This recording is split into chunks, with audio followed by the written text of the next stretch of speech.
안녕하세요. 산부인과 의사로 일하고 있는 40대 여자입니다. 올해 초 저는 좋은 사람을 만나 재혼을 하게 됐습니다.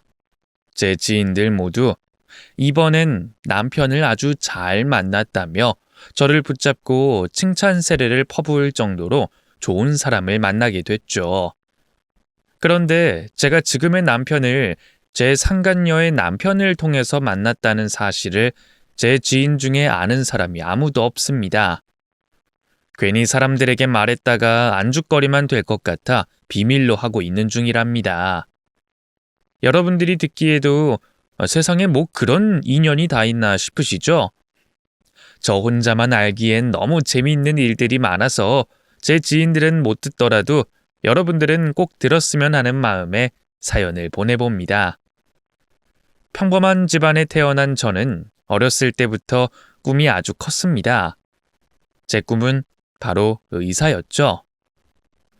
초등학교 때부터 제가 의사가 되길 희망했던 이유는 바로 의사가 받는 대우 때문이었습니다. 한 번은 초등학교 때 담임 선생님께서 왜 의사가 되고 싶은 거냐고 제게 물으신 적이 있었습니다. 지혜야, 너는 왜 의사가 되고 싶은 거니? 지혜는 초등학교 1학년 때부터 의사가 되고 싶다고 했다면서? 어른들이 의사 선생님을 대하는 태도를 보고 의사가 돼야겠다고 결심했어요. 다들 의사 선생님이 대단하다는 듯이 말하더라고요. 그리고 의사가 되면 돈도 많이 번다고 해서 의사가 되고 싶어요. 저의 대답에 담임 선생님은 당황스럽다는 듯 웃음을 보이셨지만 저는 제가 그런 이유로 의사가 되고 싶어 한다는 것을 단 한 번도 부끄러워한 적이 없었습니다. 고등학교에 들어가서도 친구들에게 저는 이렇게 말했습니다. 나는 의사가 못 되더라도 무조건 있어 보이는 직업을 선택할 거야. 교수든 변호사든 검사든 남들이 우러러보고 함부로 대하지 못하는 직업을 가질 거라고. 어릴 때부터 욕망이 가득한 저를 보고 저희 엄마는 걱정을 많이 하셨습니다. 가진 것 하나 없는 집안에서 그런 꿈을 꾼다는 것 자체를 굉장히 부담스러워하시기도 했고, 평범한 집안에서 의사라는 직업을 가진 사람이 나올 수 있긴 하겠냐라는 의심쩍은 마음을 가지시기도 하셨죠. 지혜야, 솔직히 말해서 우리 집에서 어떻게 의사가 나오겠니? 엄마랑 아빠한테는 너한테 좋은 학원 보내주거나 과외시켜줄 능력이 없는 거 너도 잘 알잖아. 내가 언제 엄마랑 아빠한테 학원 보내달라, 과외시켜달라고 한 적 있어? 어차피 나는 엄마랑 아빠한텐 그런 거 기대 안 하니까 엄마 혼자 부담 갖고 나한테 초치는 소리 하지 마. 아니, 엄마는 네가 헛된 꿈을 가지고 안 되면 실망할까 봐서 그래. 우리 그냥 평범하게 살면 안 될까? 아무리 생각해도 네가 의사 되는 건 많이 힘들 것 같아서 그래. 엄마, 의대 가겠다고 열심히 공부하는 딸 응원해주지는 못할 망정 왜 그런 재수없는 소리를 하는데? 나는 무조건 의사 될 거고 절대로 평범하게는 안 살 거야. 내가 알아서 의대는 어떻게든 들어갈 테니까 엄마랑 아빠는 나 의대 보낼 준비나 해. 그리고 결국 저는 재수 한 번 없이 지방에 있는 곳도 아닌 서울에 있는 유명한 의대에 입학을 할 수 있게 됐습니다. 제가 유명한 의대에 합격했다고 했을 때 저희 부모님은 믿을 수 없다는 듯 어안이 벙벙한 표정을 지었습니다. 여보, 방금 지혜 제가 하는 말 들었어요?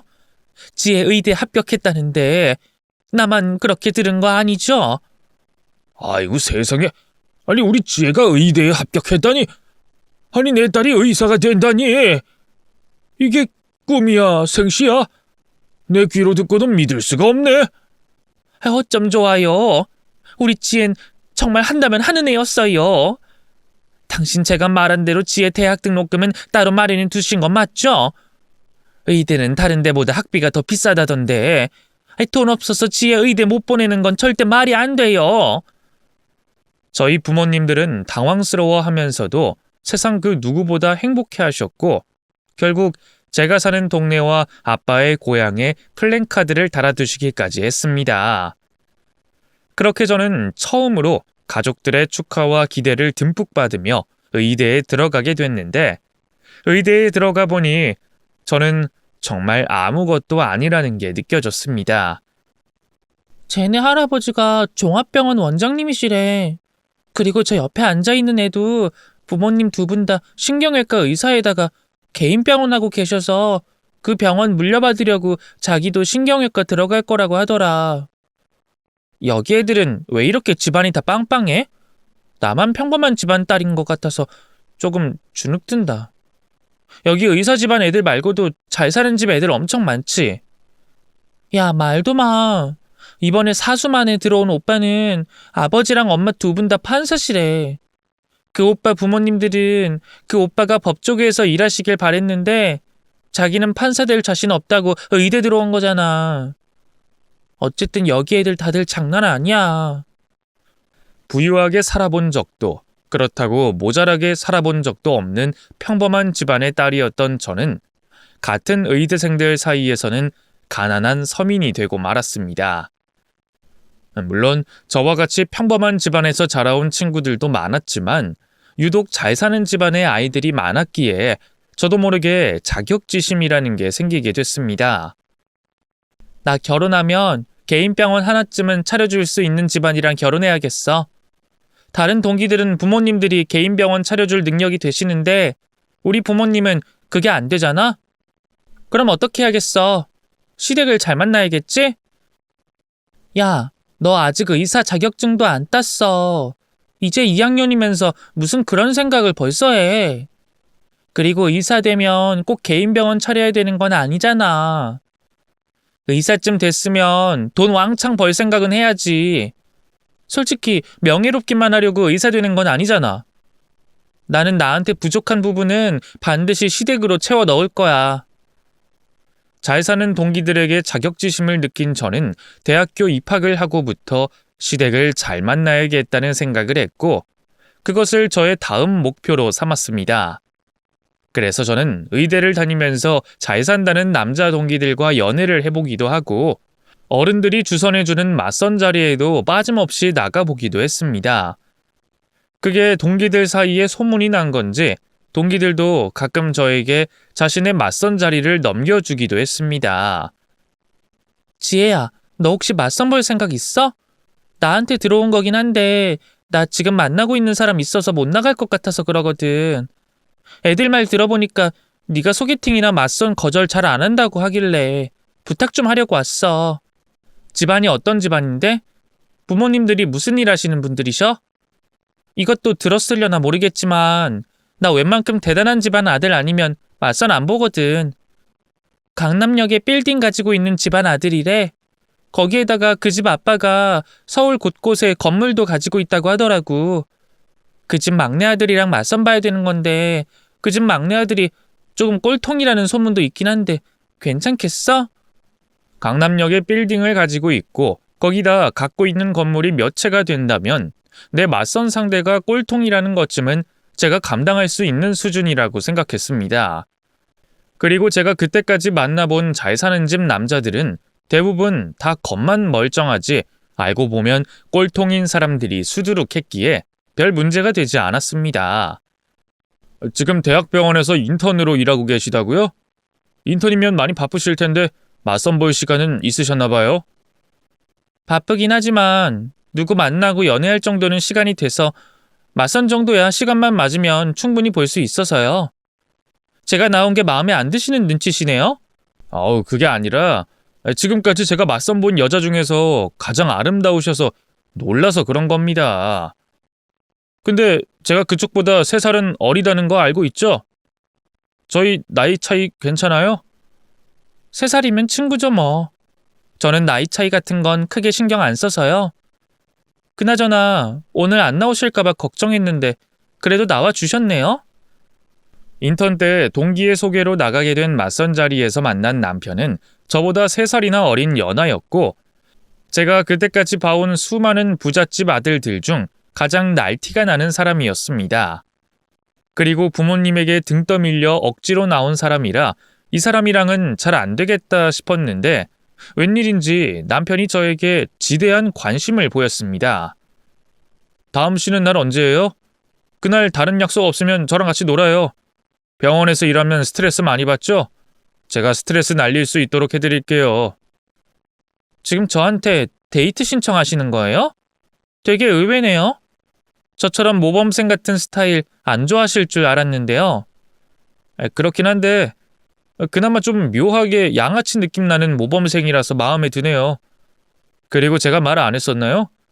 지금까지 제가 만난 맞선녀 중에서 제일 예쁘시다고요.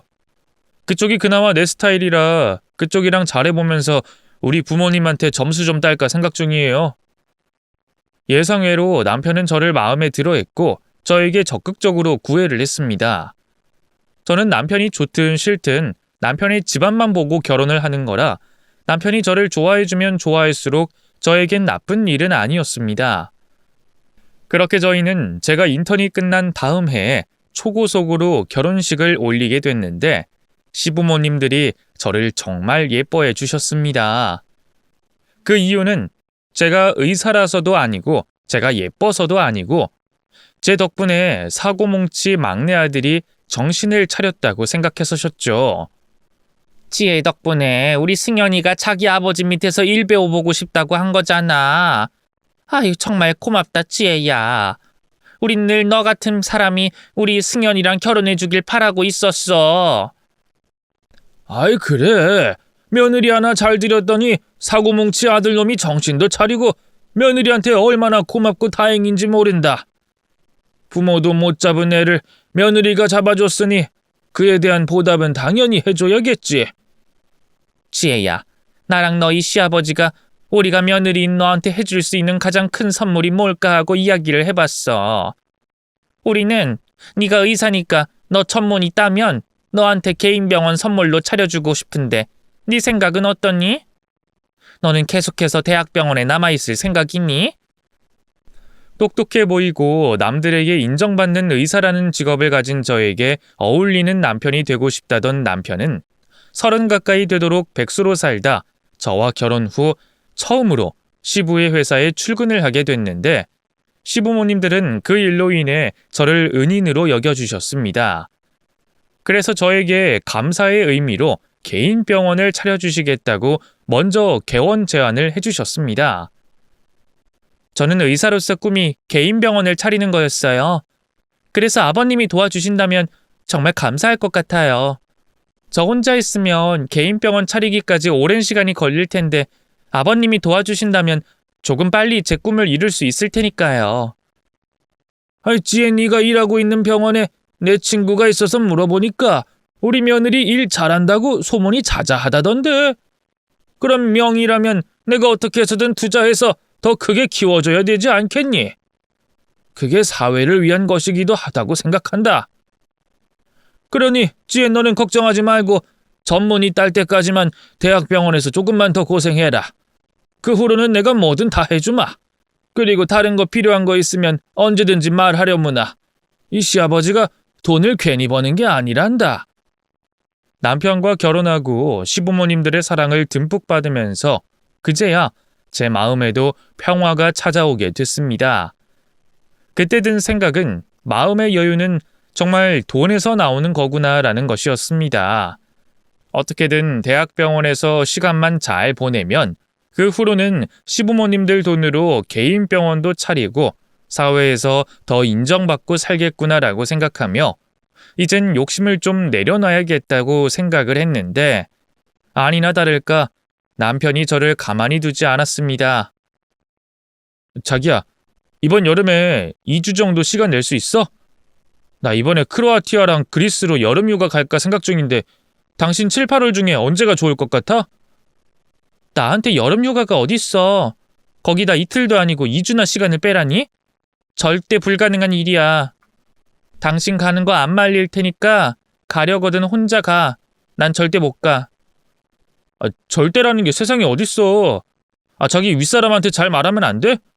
안 된다 그러면 비싼 선물 같은 거라도 먹여서 되게 만들어 보자. 나 이번에 진짜 자기랑 같이 가고 싶단 말이야. 병원이 장난인 줄 알아? 일반 회사에서는 직원 하나 없다고 회사 안 돌아가는 건 아니지만 병원은 다르다고. 나 하나 없으면 우리 산부인과 다른 의사들이 난리가 난단 말이야. 내가 가고 싶다 해서 절대 갈 수 있는 거 아니니까 당신 혼자 가. 워낙 노는 걸 좋아하는 남편이었기에 남편은 시부 밑에서 일하면서 늘 놀 생각뿐이었습니다. 솔직히 남편이 어떻게 살든 크게 관심이 없던 저라 남편이 놀든 말든 상관은 없었는데 남편은 하필이면 꼭 저랑 같이 놀고 싶어 했습니다. 이번 주말에 결혼한 친구들끼리 부부 동반으로 골프 치러 가기로 해서 호텔 잡아놨으니까 당신 이번에는 무조건 꼭 같이 가야 돼. 저번에 나랑 같이 가주기로 약속했었잖아. 이번 주 주말에 나 당직 써야 돼서 안 될 것 같아. 정말 미안한데 다음에 같이 가면 안 될까? 그리고 거기 나 안 간다고 해서 크게 문제될 거 없잖아. 또 이런 식으로 빠지네? 부부 동반인데 맨날 나만 와이프 없이 혼자란 말이야. 당신 자꾸 이러면 나 진짜 사고 친다. 내가 놀기 싫어서 안 노는 것도 아니고 직업 특성상 놀 수가 없어서 그러는 건데 애도 아니고 왜 그래? 그리고 나 쉬는 날만 되면 안 쉬고 꼭 당신이랑 같이 놀잖아. 그거면 된 거 아니야? 여기서 나한테 뭘 더 바라는 거야? 남편이 저와 놀고 싶어하는 마음이 나쁜 마음이 아니라는 건 잘 알았지만 놀 수 있는 상황이 아닌 저에게 계속해서 놀기만을 요구하는 남편이 점점 한심해 보이고 귀찮아지기 시작했습니다. 하지만 한평생을 자기 마음대로만 살아온 철딱서니 없는 남편은 의사라는 직업을 가진 저를 이해하지 못했습니다. 자기는 도대체 왜 그런 힘든 일을 해? 왜 사람 마음대로 쉬지도 못하는 일을 그렇게까지 열심히 하고 있냔 말이야. 설마 돈 때문에 그래? 돈 때문이라면 이제 그런 걱정 안 해도 되니까 돈 때문이면 그 일 그만둬. 내가 돈 때문에 의사 일 하는 것 같아 보여? 따지고 보면 의사는 하는 일에 비해 그렇게 돈 많이 버는 직업도 아니야. 그럼에도 불구하고 내가 이 일을 하는 이유는 의사라는 직업 자체가 명예롭기 때문이라고. 명예, 그것도 돈 앞에선 다 의미 없어. 사람들이 자기 같은 의사를 더 대단히 보겠어? 아니면 우리 아빠 같은 건물주를 더 대단히 보겠어? 사람들은 의사도 건물주도 둘 다 대단히 보겠지. 근데 대단하게 보는 것도 종류가 다르다고. 내 말 무슨 말인지 이해했어? 나는 당신이 내가 자랑스럽게 여기는 내 직업에 대해서 그렇게 말하는 거 기분 나빠. 저도 돈이 최고라고 생각은 하지만 의사라는 직업은 제가 처음으로 이룬 업적이자 제가 가진 유일한 자랑스러운 것이었기에 포기하고 싶지 않았습니다. 그리고 의사가 된 김에 명의로도 인정받고 싶은 욕구도 컸죠. 하지만 남편은 의사인 제가 바빠서 본인과 함께 해주는 시간이 적다는 이유로 저를 어떻게 해서든 일을 그만두게 만들려고 했습니다. 자기 병원 일 그만두면 내가 아빠한테 말해서 아빠한테 있는 건물들 중 하나 자기한테 주라고 할 테니까 의사 일 그만둬. 그리고 들어보니까 의사 그것도 전문이 없어도 개인 병원에서 충분히 일할 수 있다면서? 의사 명찰 떼고 싶지 않으면 그냥 편하게 페이 닥터로 일하면 안 돼? 내가 그 이야긴 그만하라고 했지. 당신 같이 놀 친구도 많잖아. 굳이 내가 아니어도 충분히 놀 수 있으면서 왜 자꾸 나한테 집착해? 당신 자꾸 이러면 내가 아버님이랑 어머님한테 이를 거야. 남편은 그렇게 2년 넘게 저를 쫓아다니며 저를 괴롭혔고 저는 그런 남편에게 화를 내고 잔소리를 하며 이 인간을 어떻게 해서든 내가 개조해야겠다 생각을 했습니다. 그 일념 하나로 남편이랑 마주치기만 하면 잔소리를 퍼부었었는데 제가 잔소리를 끊임없이 하자 그제야 남편은 저에게 의사 일을 그만두라고도 하지 않았고 같이 놀아달라는 말도 더 이상 하지 않았습니다. 나 이번에 한 달 동안 유럽 여행 가기로 했으니까 그렇게 알아도. 뭐 당신은 내가 집에 있으나 없으나 관심 없어서 굳이 이런 이야기까지 안 해도 되긴 하지? 한 달씩이나 여행을 간다고? 회사 일은 어쩌고? 아버님한테 허락은 받았어? 내가 회사에서 대단히 하는 일도 없는데 그걸 굳이 허락까지 받고 가겠어?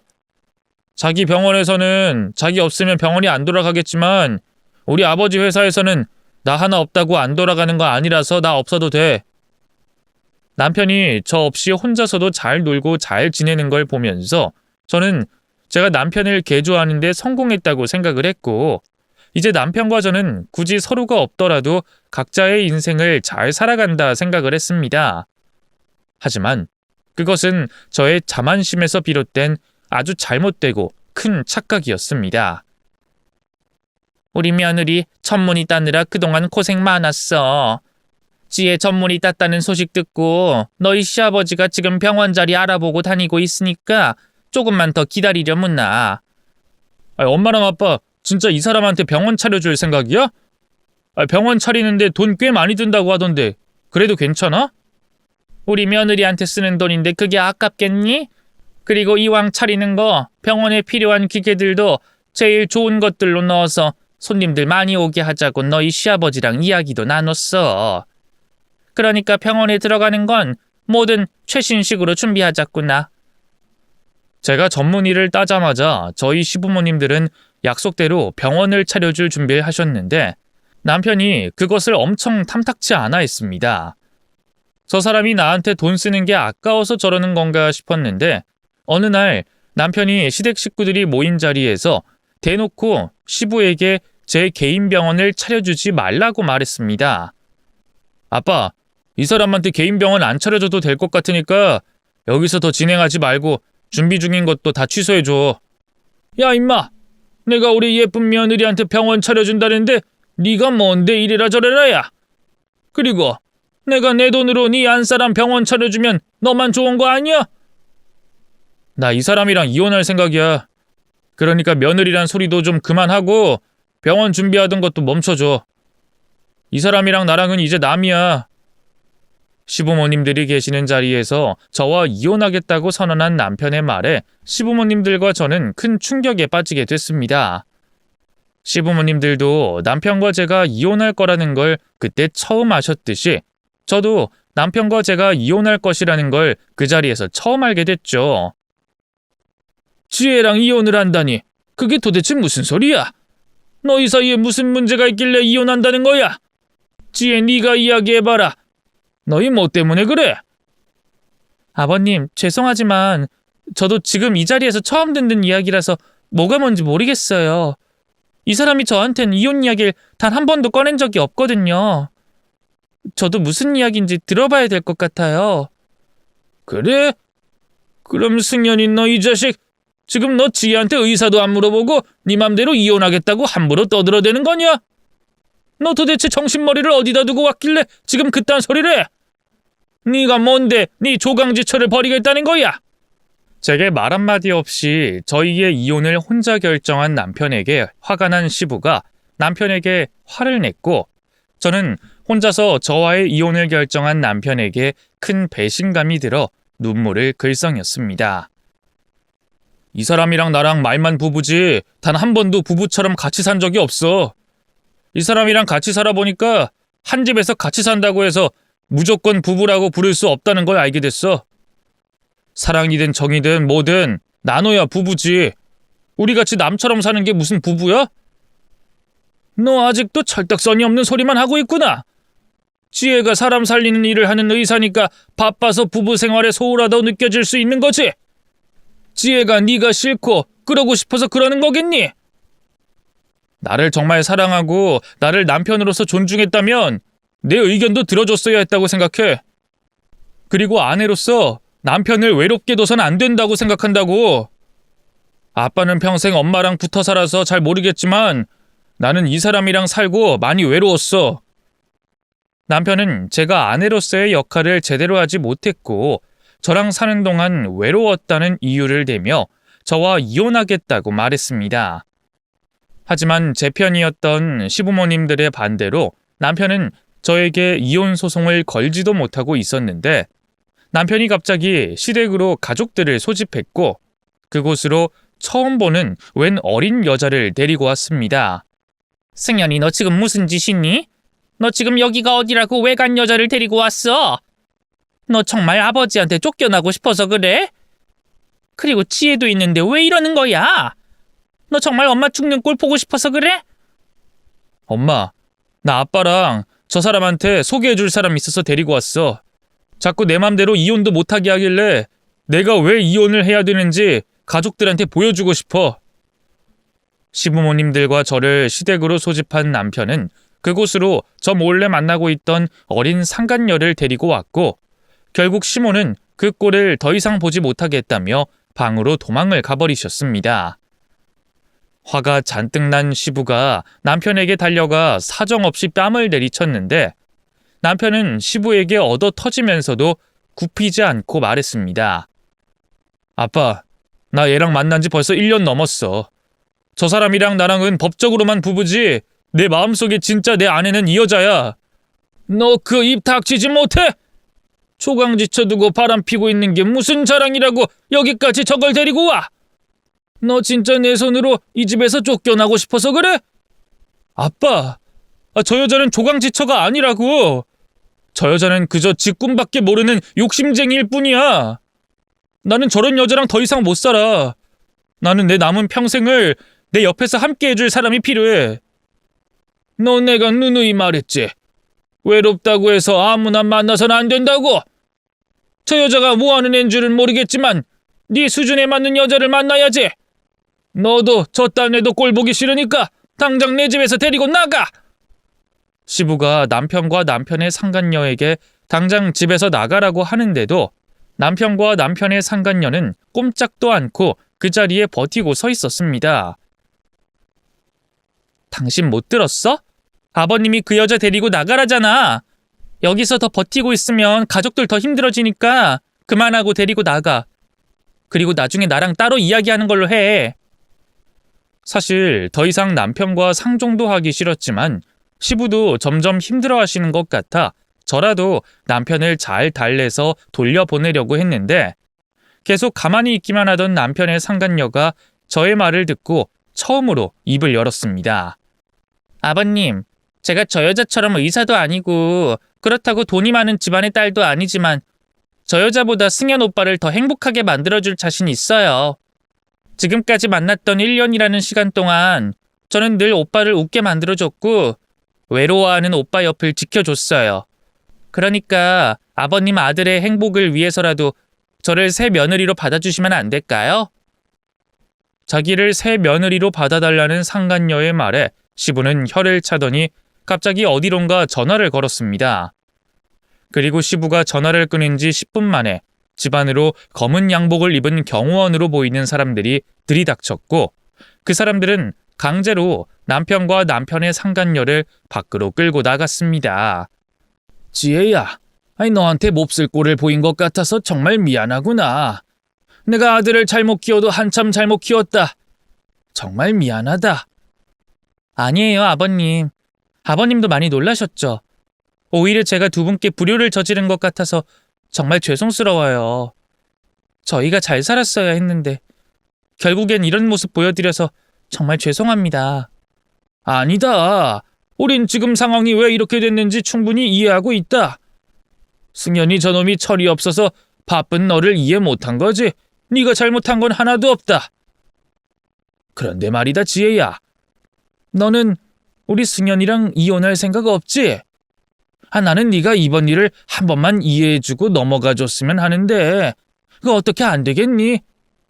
시부모님들은 저에게 제발 이혼만큼은 하지 말아달라고 부탁하셨지만 남편은 계속해서 저에게 이혼 요구를 해왔습니다.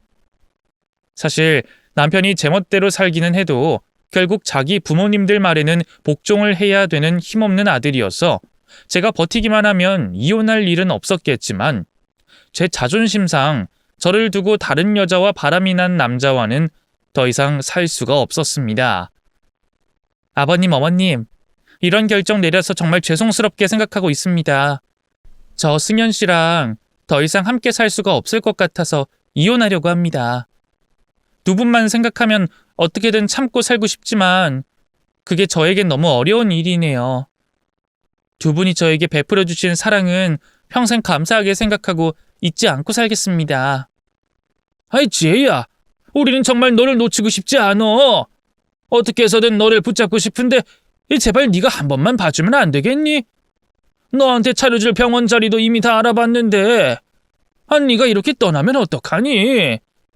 시부모님들은 저희의 이혼을 반대하셨지만 결국 저희의 이혼을 말리지 못하셨고 두 분은 저에게 남편의 재산을 크게 분할해 주시면서 마지막으로 한 번 더 저에게 아들을 잘못 키운 것에 대해 사죄를 하셨습니다. 남편과 이혼을 하면서 개인 병원을 개원하는 꿈이 물거품이 된 저는 결국 계속해서 대학병원에 머물기로 결정을 내렸습니다. 그렇게 저는 산부인과 후배들 양성에 힘을 쓰고 중증 환자들을 살리는 것에 자부심을 느끼며 지내고 있었는데 어느 날 모교 선배님께서 저에게 다급하게 연락을 주셨습니다. 지혜야, 너 혹시 우리 병원에서 일할 생각 없니? 우리 병원 원장 한 명이 갑자기 해외로 나가게 됐다면서 이번 달까지만 하고 그만둔다는데 그 자리를 채울 수가 없어서 말이야. 네가 우리 병원으로 좀 와주면 안 될까? 너무 갑작스러운 제안인데요. 제가 다른 곳에서 일할 생각은 아직 한 번도 안 해봐서요. 고민을 좀 해봐야 될 것 같아요. 네가 원하는 조건 다 들어줄 테니까 제발 우리 병원으로 좀 와줘. 내가 지금 부탁할 사람이 너밖에 없기도 하고 우리 병원 손님들이 아무래도 좀 있는 집 손님들이다 보니까 많이 까다로워서 아무나 데리고 올 수가 없어서 말이야. 네가 나 좀 도와주라. 다른 병원으로 이직을 할 생각이 전혀 없던 저에게 솔깃한 제안이 하나 들어오게 됐습니다. 제가 원하는 조건을 모두 들어주겠다는 스카우트 제안이 들어온 것이었죠. 대학병원에서의 경력도 많이 쌓기도 했고 슬슬 돈을 벌어보고 싶은 욕심이 났던 저는 선배의 제안을 받아들여 대학병원을 그만두고 학교 선배의 산부인과 병원으로 들어가게 됐습니다. 강남에 위치한 그 병원은 선배 말대로 꽤나 부유한 집안의 사람들이 찾는 곳이었는데 저는 그곳에서 예상치 못한 인물을 만나고야 말았습니다. 아유, 선생님. 우리 며느리 말로는 어제부터 태동이 안 느껴진다고 하더라고요. 무슨 문제가 있어서 그런 건 아니죠? 활발하게 움직여야 될 애가 안 움직인다고 하니까 너무 걱정이 되네요. 선배의 병원으로 출근한 지 일주일 정도가 됐을 때 저는 아주 인자해 보이시는 시모의 손을 꼭 부여잡고 진료실 안으로 들어오는 전 남편의 상간녀와 마주치게 됐습니다. 상간녀도 저도 눈이 마주치자마자 서로를 알아봤지만 둘 다 애써 모른 척하며 진료를 받는데 상간녀는 저를 보고 많이 놀랐는지 식은땀을 흘리기 시작했습니다. 어머, 세아가 왜 식은땀을 그렇게 흘리는 거니? 너 어디 아픈 거니? 온 김에 검사 좀 더 하고 가볼까? 어머님, 저는 괜찮아요. 여기 실내가 좀 더워서 땀이 나는 것 같아요. 걱정 안 하셔도 돼요. 그리고 선생님, 저희 아이 별 문제 없는 거 맞죠? 저 출산 예정일 날 출산 가능한 거죠? 출산이 한 달 남은 상간녀는 저를 처음 만나고 난 날 이후 허겁지겁 담당 의사를 바꿨습니다. 아무래도 저에게 자신의 아이를 받게 만들고 싶진 않은 모양인 듯 했죠. 원장님, 강세임 산모가 담당 의사를 바꾸고 싶다고 하셔서요. 그래도 괜찮을까요? 윤 원장님이 그래도 괜찮겠냐면서 많이 난감해하고 계시고 원장님한테 꼭 물어보라고 하시더라고요. 그래도 된다고 해주세요. 어차피 저도 중간에 투입된 거라 크게 문제가 안 될 것 같아요. 근데 강세임 산모가 그 시어머니 손잡고 병원에 왔던 그 산모 맞죠? 네, 맞아요. 그 산모 시어머니랑 사이가 엄청 좋은지 올 때마다 시어머니 손 꼭 잡고 오더라고요. 근데 들어보니까 그 시어머니가 엄청 부자라서 알고 보면 산모가 시어머니한테 꽉 붙잡혀 산다는 말도 있더라고요. 시모와 산부인과를 한두 번 올 수 있다 쳐도 매번 같이 오는 광경은 드물어서 그런 건지 상간녀는 저희 병원에서 이미 꽤나 유명한 산모인 듯 했습니다. 저는 뭔가 입이 근질거려 보이는 제 담당 간호사에게 아무것도 모르는 척하며 물어봤습니다. 재밌는 산모네요? 그거 말고 또 그 산모에 대해서 재밌는 이야기 없어요? 남편이랑은 왜 안 온대요? 남편이 바빠서 그렇다는데. 사실 그 산모에 대한 비밀을 저희 병원 직원들만 알고 있는 게 있거든요.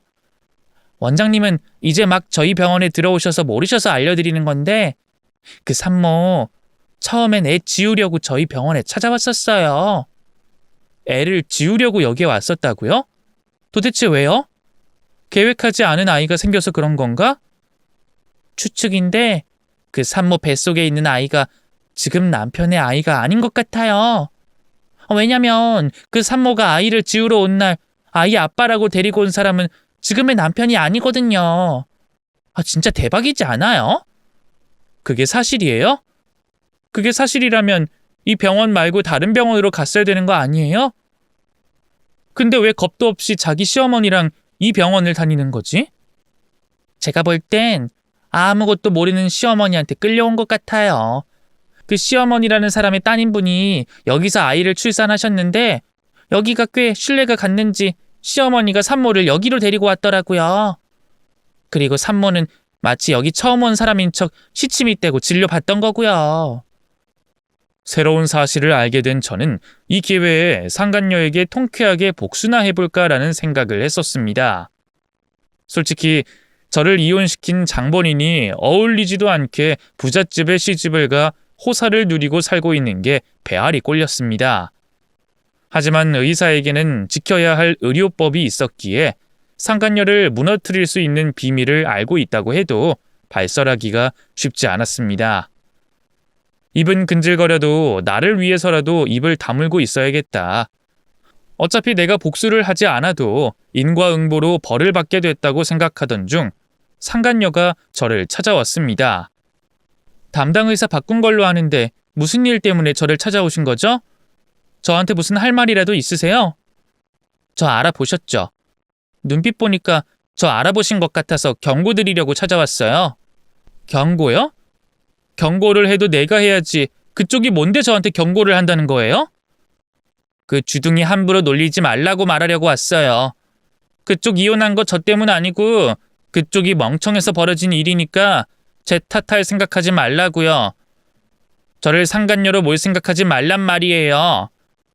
상간녀는 혹시라도 제가 본인이 상간녀라는 걸 폭로할까 두려워 저를 찾아왔는데 겁 많은 강아지가 오히려 큰 소리를 내며 짖는다고 상간녀는 제게 온갖 욕설을 퍼부었습니다.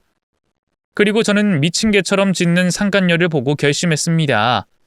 의료법을 어기고 처벌을 받더라도 저 미친 개에게 반드시 복수를 하겠다고 말이죠. 그날 이후 저는 그 상간녀의 출산날을 손꼽아 기다렸습니다. 하늘이 저를 도우려는 건지 제가 퇴근하는 시간에 맞춰 그 상간녀는 분만실로 들어갔고 저는 분만실 앞에서 상간녀를 기다리고 있는 상간녀의 남편을 발견했습니다. 강세임 씨 남편분 되시죠? 제가 강세임 씨 담당 의사였는데요. 남편분께 긴히 드릴 말씀이 있어서요. 잠시만 시간 좀 내주실 수 있을까요? 아이 나오기 전에 보실 게 있습니다. 상간녀의 담당 의사였다는 저의 말에 상간녀의 남편은 의심조차 하지 않고 저의 진료실을 따라 들어왔습니다. 불이 꺼져 있는 저의 진료실 안으로 들어온 상간녀의 남편은 그제야 이상함을 감지한 듯 말했습니다. 도대체 저한테 무슨 할 말이 있으셔서 굳이 지금 저를 여기로 부르신 거죠? 이제 막 애 나올 것 같은데 중요한 이야기가 아니라면 저 그냥 가도 될까요? 제가 남편분 도와드리고 싶어서 여기로 부른 거예요. 가시기 전에 이것만 보고 가주세요. 저는 상간녀 남편을 겨우 붙잡아 앉혀두고 제가 미리 준비해둔 동영상을 보여줬습니다. 상간녀가 아이를 지우러 처음 저희 병원에 온 날 찍힌 CCTV 영상이었죠. 강세임 씨가 아이 지우려 저희 병원에 온 적이 있어요. 여기 보이는 강세임 씨 옆에 있는 남자가 애아빠라고 같이 왔었는데 남편분도 알고 계시는 사실일까요? 전혀 모르고 있었는데 이게 사실인가요? 선생님께서 알고 계신진 모르겠지만 제 직업 변호사입니다. 아니 무슨 이유로 저에게 이런 걸 밝혀주시는 건진 모르겠지만 저한테 장난치시면 안 됩니다. 변호사셨어요? 잘 됐네요. 강세임 씨랑 저랑은 인연이 좀 오래됐습니다. 강세임 씨가 제 전남편 상간녀였고 강세임 씨 덕분에 제가 이혼을 했거든요. 병원 사정으로 얼마 전에 이곳으로 왔는데 여기서 우연히 강세임 씨를 만났고 병원 직원 통해서 강세임 씨가 지금 남편분이 아닌 다른 남자랑 아이를 지우러 왔다는 이야기를 들었습니다. 사실 강세임 씨한테 복수하고 싶어서 남편분에게 이 영상 보여드리는 겁니다. 제 말이 끝나기 무섭게 텅 빈 병원에 상간녀 아이의 울음소리가 들렸고 상간녀의 남편은 주먹을 꽉 쥐었습니다. 어쩐지 뭔가 이상하다고 했어요. 저희 어머니랑 와이프가 사이가 안 좋았거든요. 근데 임신하고부터 와이프가 저희 어머니한테 순종적으로 굴더라고요. 왜 그런가 싶었는데 뱃속에 있는 아이가 제 아이가 아니라서 몸을 사린 거였군요. 저도 직원들 통해서 들은 것뿐이고 진료 기록에 따라서 말씀드리는 거지만 남편분이 더 확실하게 확인을 하셔야 될 것 같아요. 이렇게 말씀해 주셔서 감사합니다. 이 다음의 일은 선생님 말씀처럼 제가 알아서 하도록 하겠습니다. 그리고 이 일은 비밀로 해드릴 테니 걱정하지 마세요. 상간녀의 남편은 진료실에서 나가자마자 미련 없이 집으로 돌아가 버렸고 남편을 찾는 상간녀 때문에 병원은 발칵 뒤집혀 버렸습니다. 그날 상간녀의 남편이 돌아간 이후 저는 상간녀의 남편 직업이 변호사라서 안심하게 됐었는데 그 이유는 제가 어느 정도 보호를 받을 수 있을 것 같다는 생각이 들어서였습니다. 하지만 그날 이후 한 달 만에 상간녀가 미친 여자 꼴을 하고 저희 병원으로 찾아왔습니다. 네가 말했지?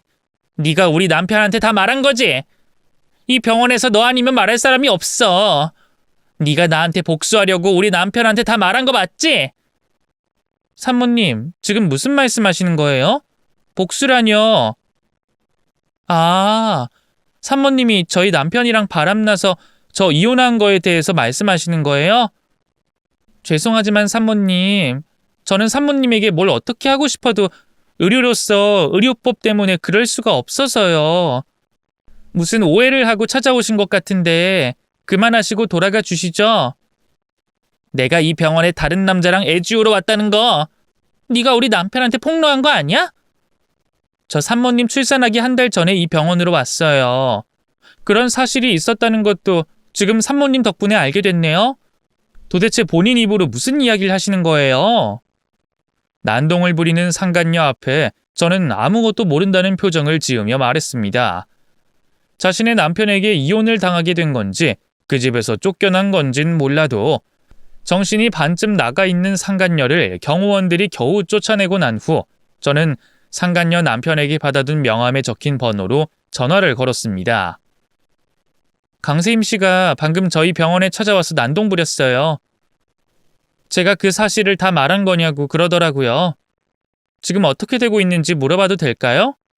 아이 태어나자마자 친자 검사했더니 제 아들이 아니더라고요. 그래서 제가 알고 있는 사실 다 말했고 이혼하자고 했더니 그 사실 폭로한 사람 찾겠다면서 그 난동을 부리고 있네요. 제가 그 병원 원장님이랑 통화해서 저희 로펌 연결해드릴 생각이고 병원에서 강세임 씨 상대로 고소할 수 있게 할 생각입니다. 그러니까 걱정하지 않으셔도 됩니다. 상간녀의 남편은 바람을 피우고 다른 남자의 아이를 가진 것도 모자라 자신을 속이고 아이를 낳은 상간녀에게 크게 화가 났는지 수임료 없이 저희 병원을 도와 상간녀를 업무 방해죄로 고소하게 만들었습니다. 그렇게 상간녀의 남편과 저는 아리송한 인연을 맺게 됐는데 상간녀의 남편이 이혼을 끝내고 난 후 저에게 아주 좋은 제안을 하나 해줬습니다. 저희 사촌 형님이 산후조리원 사업을 시작하고 싶다고 하시길래 제가 잘 아는 실력 좋은 산부인과 의사가 있다 했더니 그럼 산부인과 병원도 같이 개원해보면 좋겠다고 선생님 소개 좀 시켜달라고 하더라고요. 혹시 해보실 생각 있으세요? 그렇게 저는 제 돈 한 푼 안 들이고 상간녀 남편을 통해 산부인과 병원을 개원하게 됐습니다. 물론 그 병원이 제 것인 건 아니지만 대표 원장이 저이고 제가 병원의 전반적인 것을 담당하고 있으니 꽤나 만족스러운 자리라고 생각이 들었죠.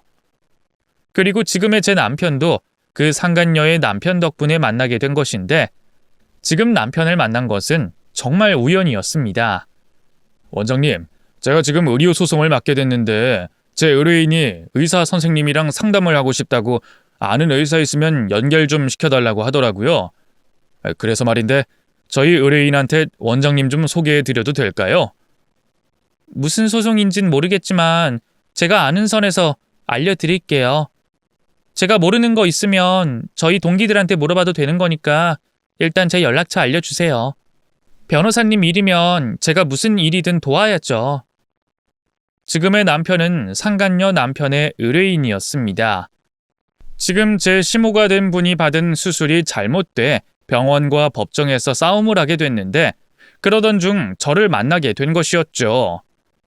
산부인과 의사라 도움이 될진 몰랐지만 상간녀 남편의 일이라면 뭐든 도와야겠다는 생각으로 상간녀 남편의 의뢰인인 지금의 남편을 만나게 된 것인데 사실 제가 지금의 제 남편을 처음 만난 날 첫눈에 반해버리고 말았습니다.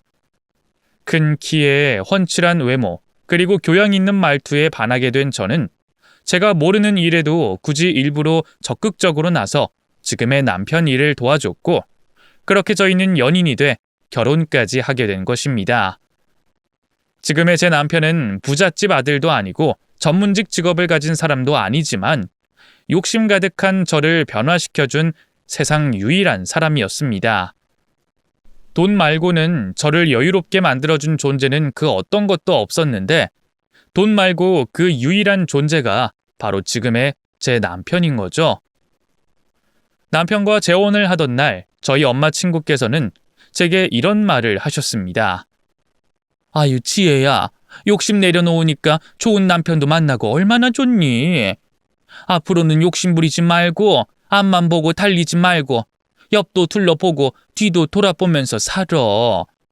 이제 너 정도면 욕심 안 부려도 되잖니? 엄마 친구의 말처럼 저는 이제 욕심을 내려놓고 편안한 마음으로 살 생각입니다. 누군가는 가질 거 다 가졌으니까 이제 와서 욕심 안 부리는 거 아니냐라고 할 수도 있겠지만 저 같은 욕망 덩어리는 욕심을 내면 끝도 없이 낼 수 있게 여기서 모든 것을 내려놓는 것도 사실 대단한 일이랍니다. 저를 이혼시킨 상간녀에게 복수한 일에 대해서 이야기하려고 글을 쓰기 시작한 건데 쓰다 보니 저도 참 대단한 사람인 것 같다는 생각이 드네요. 앞으로 저는 박애주의자로 이타적으로 살고 싶습니다. 그렇게 살기 위해서 노력할 거고요.